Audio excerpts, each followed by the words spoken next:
Olá, meus amigos! Aqui quem fala é o Vinícius Lemes e seja muito bem-vindo ao canal Saber do Reino. Fique agora com trechos do livro Cristianismo Puro e Simples, de C.S. Lewis. E antes da gente ir para o conteúdo do vídeo, já peço para que você clique no botão gostei, pois isso ajuda muito no crescimento do canal. Então vamos para o conteúdo do vídeo? Da mesma forma que todos os corpos são governados pela lei da gravidade e os organismos por leis biológicas, a criatura chamada ser humano também tem a sua lei, com uma grande diferença. Um corpo não pode escolher obedecer ou não à lei da gravidade, ao passo que uma pessoa pode escolher se obedece ou não à lei da natureza humana. Essa lei foi chamada de lei natural, porque as pessoas acreditavam que todos a conhecem por natureza e não precisam ser ensinados por outros. Imagine um país em que as pessoas fossem admiradas por fugir da batalha ou em que uma pessoa se orgulhasse de ter enganado todas aquelas que foram legais com ela. Seria o mesmo que tentar imaginar um país em que 2 mais 2 fosse igual a 5. Mas o fato mais impressionante é o seguinte: mesmo que você consiga encontrar uma pessoa que afirme com certeza que não crê que haja realmente o certo e o errado, essa pessoa vai apelar para isso logo em seguida. Ela poderá quebrar a promessa que fez a você, mas se você tentar quebrar a sua com ela, num piscar de olhos, ela ficará reclamando que não é justo. Em outras palavras, se não há lei natural, a lei da natureza humana, qual seria a diferença entre um tratado justo e um injusto? Não foram elas mesmas que se traíram, mostrando que, por mais que falhem contra a regra, conhecem a lei natural como qualquer outra pessoa? Parece então que seremos forçados a aceitar que existe o certo e o errado. As pessoas às vezes erram os cálculos, mas isso não é uma mera questão de gosto ou opinião, mas de tabuada. Sentimos a regra da lei nos pressionando de tal forma que não conseguimos encarar o fato de que estamos quebrando-a e, consequentemente, tentando fugir da responsabilidade. Você acaba percebendo que é somente para o nosso mau comportamento que damos todas essas explicações e é só o nosso mau humor que procuramos justificar pelo cansaço, ansiedade ou fome.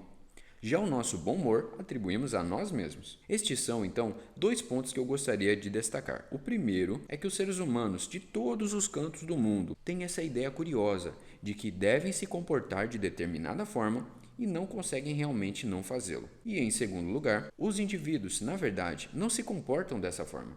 Eles conhecem a lei moral, mas a transgridem. Esses 2 fatos são a base de todo pensamento claro sobre nós e o universo onde vivemos. Todos nós sabemos como é ter um instinto despertado, pelo amor materno, instinto sexual ou instinto por comida. Isso significa possuir um forte anseio ou desejo de agir de determinada maneira.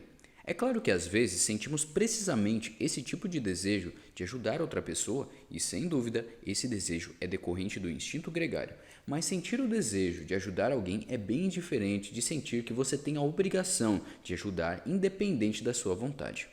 Suponha que você ouça um grito por socorro de uma pessoa que esteja em perigo. Provavelmente você terá 2 desejos: o de prestar ajuda, por causa do seu instinto gregário, e o outro de se manter fora de perigo por conta do instinto de autopreservação. Mas encontrará dentro de si, além desses 2 impulsos, uma terceira coisa que lhe diz que você deve seguir o impulso de ajudar e suprimir o impulso de fugir. Agora, essa coisa que faz você julgar entre 2 instintos e que decide qual dos 2 deve ser encorajado, não pode ser nenhum deles propriamente dito. Outra forma de se reconhecer que a lei moral não se reduz a um dos nossos instintos é a seguinte: sempre que 2 instintos estão em conflito e não há nada na mente de uma criatura além disso, obviamente o mais forte dos 2 prevalecerá.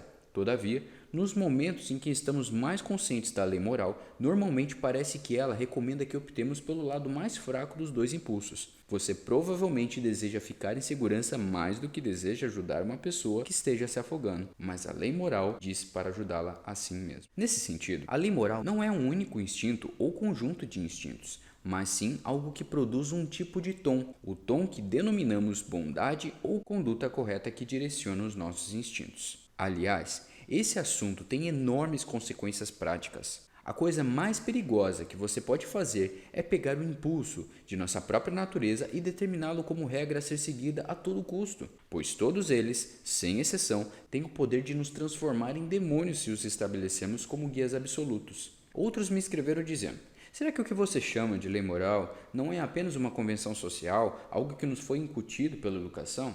Penso que haja um mal-entendido aqui. As pessoas que fazem esse tipo de pergunta normalmente estão partindo do pressuposto que, se aprendemos algo com os nossos pais e professores, então isso tem que ser uma mera convenção humana. Mas é claro que as coisas não são assim. Todos nós aprendemos a tabuada na escola.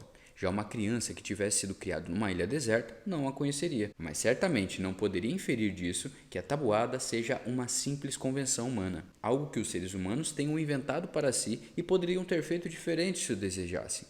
Mas algumas coisas que aprendemos são meras convenções que poderiam ter sido diferentes. Aprendemos a nos manter no lado esquerdo da rua, mas a regra poderia ter sido de nos mantermos à direita, e outras, como a matemática, que são verdades reais. A questão é, qual dessas classes pertence à lei da natureza humana? Há dois motivos para se afirmar que ela pertence à mesma classe que a matemática. A primeira é que, embora haja diferenças entre ideias morais de uma época ou de país e as de outro, as diferenças não são realmente muito grandes, nem de perto grandes quanto a maioria das pessoas imagina. Você pode reconhecer a mesma lei agindo em todos. Já meras convenções, como as convenções sobre trânsito ou tipos de roupas que as pessoas usam, podem diferir profundamente. A outra razão é a seguinte: se você considera as diferenças entre moralidade de um povo e a de outro, não tende a pensar que a moralidade de um deles seja sempre melhor ou pior que a de outro? Será que algumas mudanças não foram para melhor? Então certamente não poderia haver nenhum progresso moral. O progresso não quer dizer apenas uma mudança pura e simples, mas a mudança para melhor. Então,